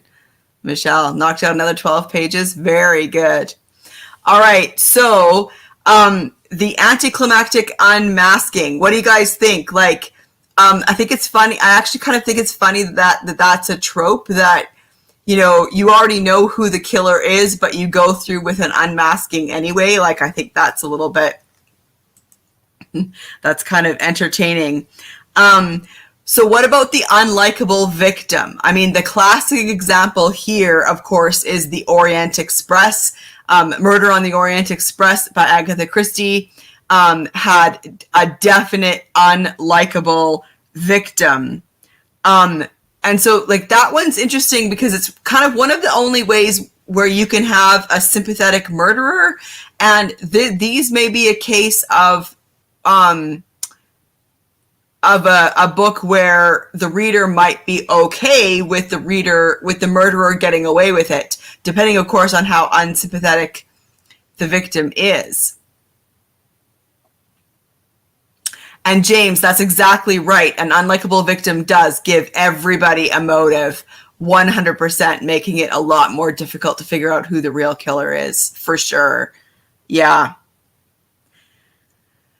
Then we also have beneath suspicion. So you've got a character who is clearly linked with all the victims in a crime spree, is inexplicably not even regarded as a suspect by the detectives until halfway through the final act.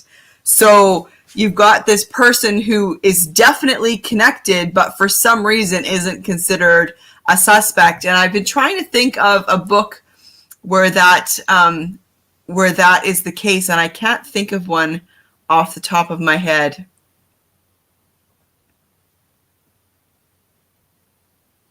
Carolyn, that's kind of like what I was saying earlier about guessing the killer, and then that's exactly who it ends up being. Yeah, the anticlimactic unmasking. Yeah, I agree. So, can you think of a book where you've got a character who nobody seems to suspect, even though they're clearly linked to the victims or to the case in some way, and then until near the end when suddenly they become a suspect. I can't think of a book of like that where that trope is off the top of my head. And then I can't remember the website where I found these tropes from. I should have made a note of it. But this one is funny. They whoever wrote this called it chronic evidence retention syndrome. The evidence will have absolutely no value to anyone other than proving the holder guilty. So like the trope where someone holds on to evidence for no real good reason, it would seem that there's no value. It doesn't have any value to anyone except proving that whoever's holding on to it is guilty. The symptoms, they say, of this syndrome are the pointless hoarding of evidence against oneself, even when there's absolutely no need to do so, keeping easily destroyed or otherwise easily discarded evidence intact, having said evidence in a location trivially linked to you, and in extreme cases, actually going out of the way to make sure it's clear that something is evidence and linking it to you. I mean, that does happen. I can't think of a specific example. A Poirot with someone in a wheelchair.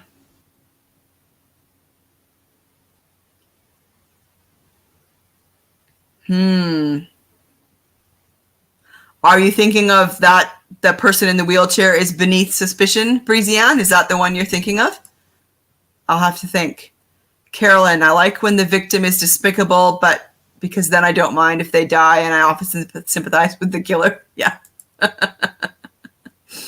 James Burnside, every John Dixon Carr novel. Yeah, To Wake the Dead comes to mind. The killer is eliminated early and then we find out his alibi is worthless. Yeah, that's true.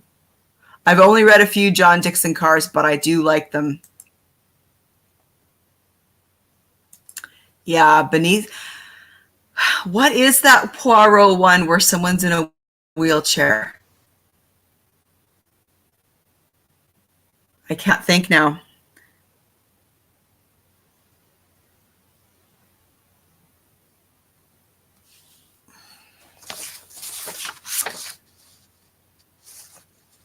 I can't think. So then there's also the trope of someone who decides to confess in confidence to somebody else. And it's not always connected to the crime. They feel the need to confess something that's peripheral to the story or that may make them look guilty. And so they feel the need to confess to another one of the characters in the book. Oh, Carolyn, after the funeral, there's a wheelchair-bound character. I think you're right. Yeah. Hercule Poirot's Christmas. There's a wheelchair-bound person in that one, Elizabeth?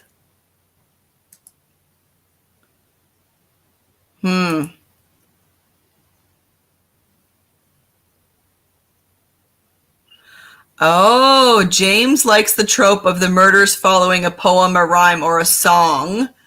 It's hard to do. Yeah. Death's Old Sweet Song by Jonathan Stagg. I've never read that one, James. I'll have to check that one out.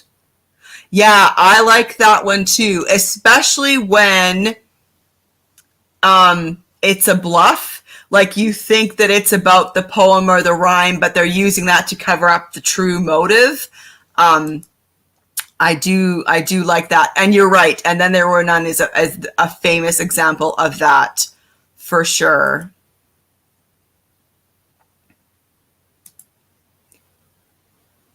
Elizabeth, yeah. Yeah, Agatha Christie did do an awful lot of nursery rhymes or poems in there, but not necessarily all of them were, well, yeah, following nursery rhymes or poems. Yeah, she did really like that, didn't she? You know, she had 1, 2, Buckle My Shoe, Hickory Dickory Dock, 3 Blind Mice. Yeah, she did really like that.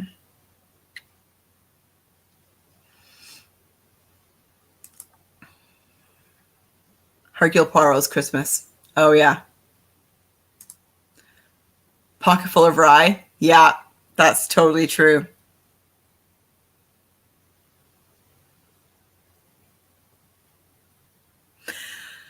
So then here's another one is the eureka moment. It leads to a coherent chain of reasoning that the detective can explain to the bystanders later. Whereas a bat deduction, if it gets explained at all, makes even less sense after the explanation. Right. So I can totally picture this. So that eureka moment where something happens, like something is said, usually, that has nothing at all to do with the mystery, but that whatever is said makes a connection for the detective in their mind, and so then suddenly everything comes together. So for example, that happens an awful lot in Monk on the TV show. Like he'll see something or someone will say something totally separate and he'll go, oh, and suddenly it all comes together in his mind. That eureka moment. Yeah. So then it leads to this whole chain of reasoning that brings the case together for sure.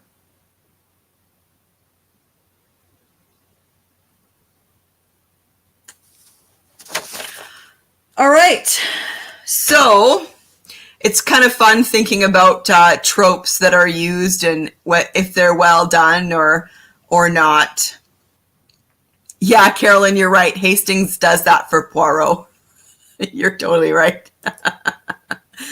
James, an even better example of the trope is when the Watson stumbles over the solution, but only the detective realizes it. You're a genius. I am? Oh, yeah. Yeah, James, you're totally right. Yeah, that's true. And yeah, and often it's the Watson character stumbles over it, right? They don't reason to the truth. They just kind of like almost accidentally find the answer. Yeah.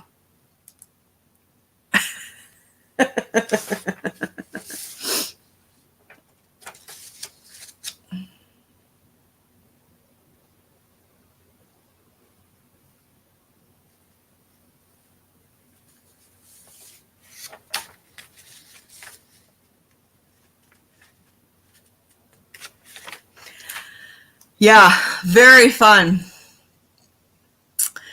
All right. Well, um, I am totally fine if we do one more reading sprint, or we can say good night. So what do you guys think? Do you guys want to do one more reading sprint? I think I could actually finish my book if we did one more reading sprint. Or are you ready to call it an evening? What do you guys think?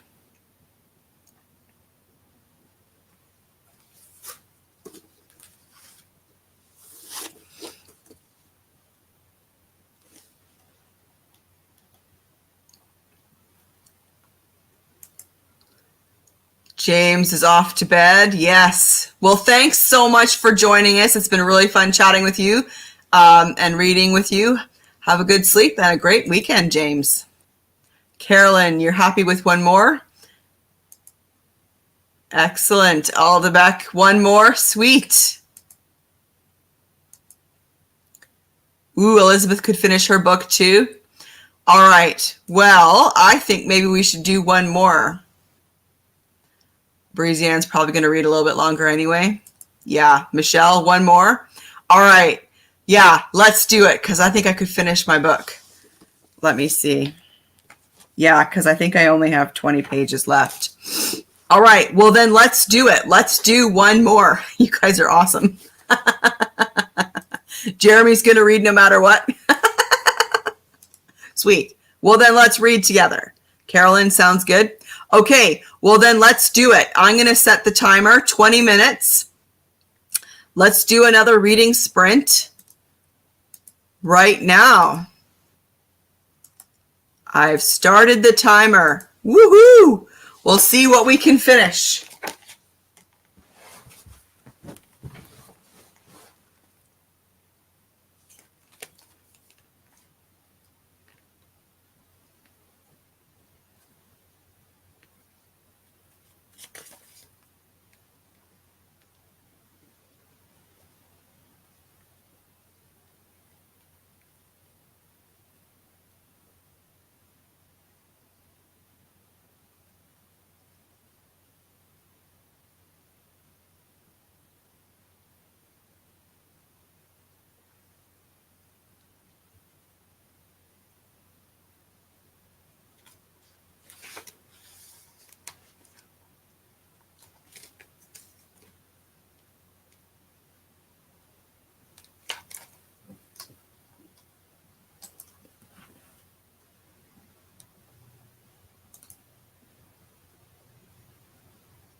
All right, that's the timer. 20 minutes is up. And I did finish the book, and I think it's funny that we were having this discussion earlier about the type of endings that we prefer in here. So there was definitely no denouement. It ends quite abruptly. And I don't want to give anything away, but I do think it's funny that we were talking about the ending and whether or not justice is served. Yeah, so that's very interesting. I'm curious. I'd like to read more in this series now because I'd like to know if this is a classic kind of ending for him or if, if he kind of does a variety of endings. I've never seen any of these books, and I can't remember where I got this one from. I got it from a book sale somewhere, I think. But anyway, yeah, very interesting considering the conversation that we've been having about it. Yeah, I'm not a fan of abrupt endings either. I prefer like some resolution and a denouement and kind of wrap things up. But yeah, but this was interesting. So, how did it go for you guys?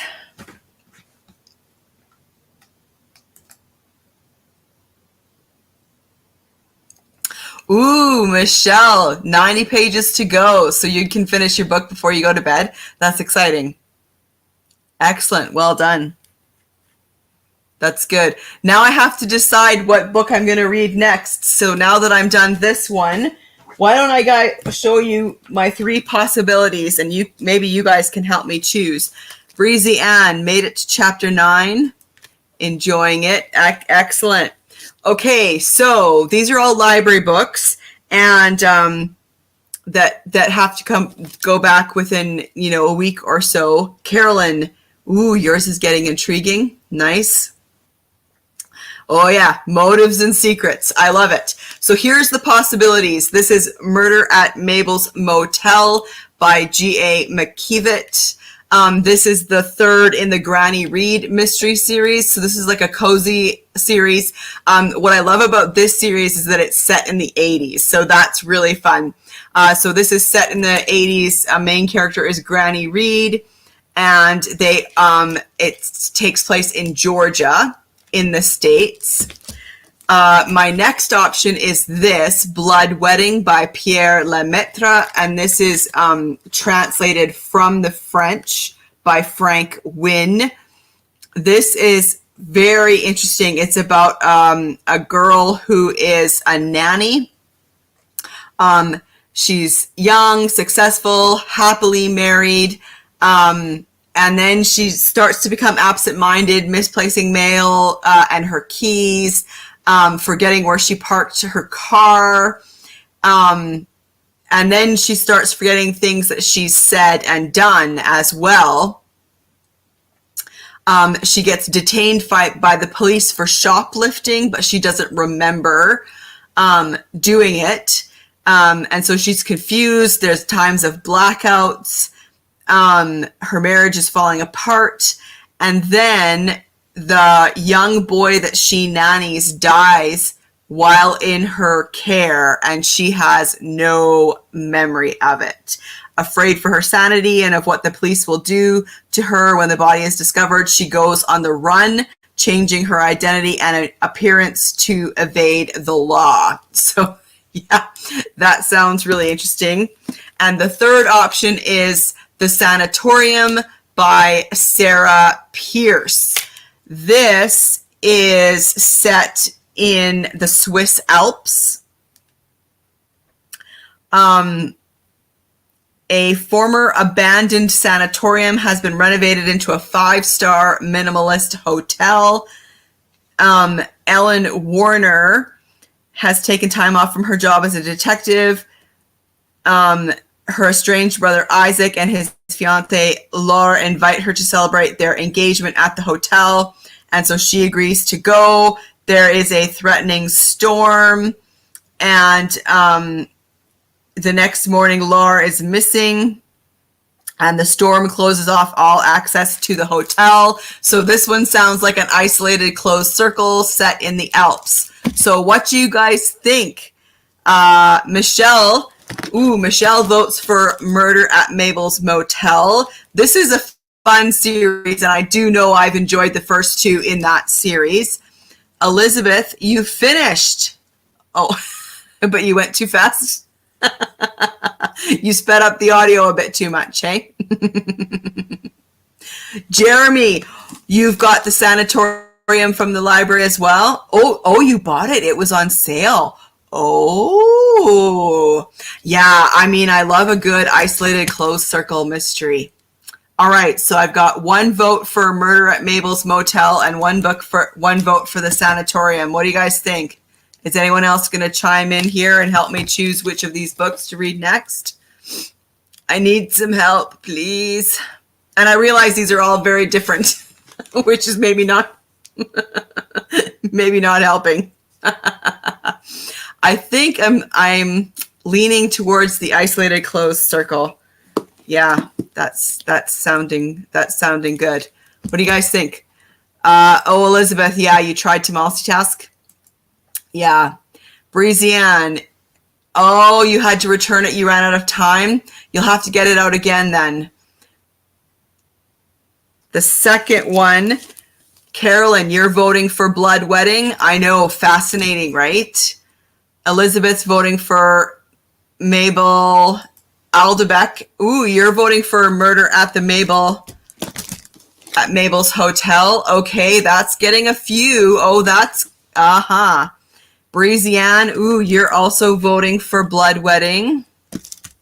Erin, read all three at the same time. What do you think, Erin? Should I read them all at the same time? Is that possible? I think Erin gets a definite vote because if I read any of these in bed, I may drop them on his head while I fall asleep. And so if any of these look larger, then maybe that's how I should be deciding. All right. Oh dear. I don't know how I'm going to choose now because there are so many. There are lots of votes for Murder at Mabel's Motel. Aaron, read only softcover books. Maybe this is what I should read tonight before I fall asleep. This is a nice soft paperback.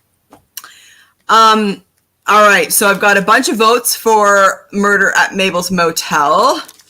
I also have some votes for The Sanatorium and Blood Wedding. I don't know what to do. This is the smallest of the three, less hurty if it falls on somebody's head, if I fall asleep while reading it. So maybe this is what I will go for. Yeah, Carolyn, that's exactly what he would vote for. All right, well, then we'll start with Murder at Mabel's Motel. This is a fun series. I mean, I think, Elizabeth, it's a cozy series, right? I would say. Set in Georgia. I love that it's set in the 80s. I think that's great. And I really do like the character of Granny Reed. She does such a good job. She has to take care of her grandkids. Yeah, I really did like the first two. So yeah. Carolyn likes the name Mabel. Yeah. All right. Well, this one is it. But this one is definitely calling to me as well. This looks really good. I mean, I just love a good isolated closed circle mystery. And this one is intriguing. I do love that trope of memory loss or amnesia. So like what's really happening with this girl and why can't she remember and what has she actually done? Very interesting. All right. And you're right, Breezy-Ann, that's the great thing with the library is that you can always get them again. Elizabeth says this one's a little bit more serious than the other two in the series. Yeah. Michelle. Which book did you download on your Kindle, Michelle? One of these three? This one? Carolyn, you're going to play... Oh, listen to the rest of your audio while playing Animal Crossing. That sounds fun.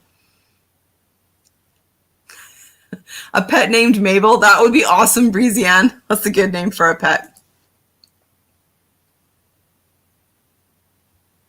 Oh, maybe she is Carolyn. Yeah. Mabel does sound like someone's great aunt or grandma. Yeah. Yeah, Michelle, you've downloaded it on your Kindle. Have you read the other two in the series, Michelle? The first two? What were they called now? Let me see. Granny Reed. Murder in Her Stocking and Murder in the Corn Maze. Yeah. Now, there's a whole other series. Savannah Reed is the granddaughter of Granny Reed. But the Savannah Reed series are when she's grown up, so they're current, like, or contemporary. I haven't read any of those. Has anybody read any of the Savannah Reed series? All the Beck. Yes. Go with Dorothy Sayers tonight and tomorrow start with Mabel's Hotel. Okay. Yeah. Sounds good. I am enjoying, I lost my bookmark in Strong Poison. Oh, well. I think I was on page 47. We just talked about this, didn't we? Yeah. Yeah, that sounds like a good idea too, because I've gotten a little bit behind. I need to keep going with that one. I am enjoying that one.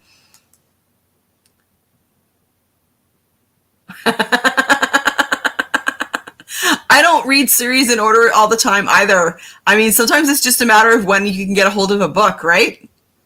Or sometimes one book in particular in a series is calling to you. It sounds really interesting at the time. So yeah, I mean, sometimes I do read series in order, but definitely not all the time. Murder in the Corn Maze sounds terrifying.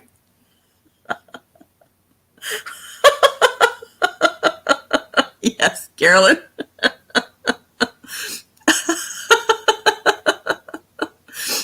Oh dear. Yeah. Yeah. Probably seeing Children of the Corn when you were 10 was probably not a good idea. Yeah. Very scary. All right. Well, I think we're going to have to wrap it up. It's after 10 o'clock here. Um, and I'm not going to bed right away, but soon enough, I guess. Carolyn, I have a weird thing where I feel like I always have to read books in a series in order. You know what? That's not weird, Carolyn. A lot of people are like that. A lot of people I know are really strict about reading books in order. And you know what? If I can, I do, but I'm not really strict about it because sometimes you just can't get a hold of all the books. Carolyn. All right. Well, you wonderful, wonderful people. This has been a great evening. I have loved hanging out with you guys, chatting about mysteries and tropes and all of that great stuff. I'm so excited I finished my book. So yeah, this has been a lot of fun.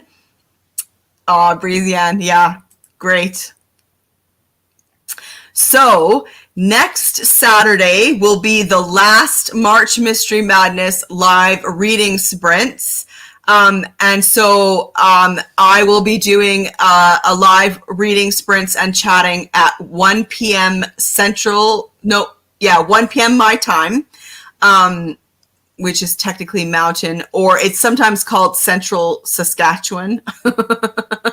So, and that way, then my friends from the UK can join in. So that will be the last one for the month. This has been so fun. I just I've loved this. I look forward to these live shows and reading with you guys. So thanks for hanging out with me, and have a great rest of your weekend and a great reading week. And I will see you maybe next weekend. All right. Good night, everybody.